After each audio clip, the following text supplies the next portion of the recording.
जय जय श्री राम, जय श्री राम, जय जय श्री राम, जय Shri Ram. Namaskar, this is Minu Chaudhary for Channel NE24. The ruling party has retained the Dhalai seat after a fiercely contested by-election with its candidate Nihar Ranjan Das. He emerged victorious, securing 10,000 votes, defeating his rival Congress candidate Dhrubajyoti Purkasta. This victory has further strengthened the BJP's position in the region. The win was celebrated by the BJP party workers at the ISBT premises, lighting fireworks and chanting slogans to mark the victory.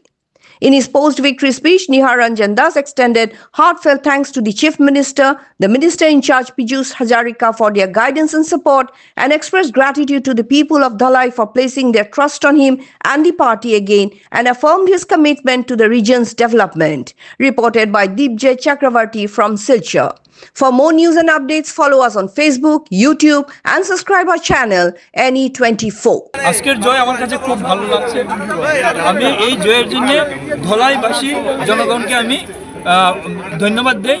তার সঙ্গে মাননীয় মুখ্যমন্ত্রী সহ আমাদের দলের যে সকল নেতৃবৃন্দ এই নির্বাচনে অংশগ্রহণ করেছে, বিজেপিকে জেতানোর জন্য চেষ্টা করছে তাদেরকে, এবং দলীয় কার্যকর্তা যারা আপ্রাণ চেষ্টা করেছে তাদের সবাইকে আমি ধন্যবাদ জানাই। তাদের কাছে আমি কৃতজ্ঞ।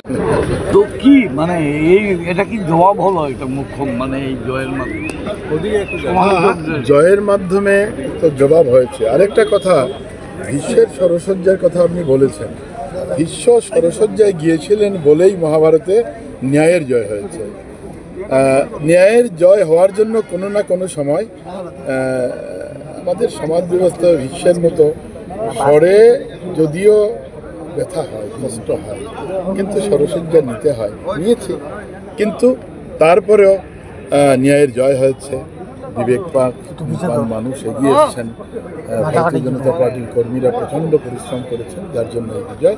তো আমি আজকের দিনে আপনার মাধ্যমে সবাইকে আন্তরিকতার সঙ্গে কৃতজ্ঞতা জানাচ্ছি।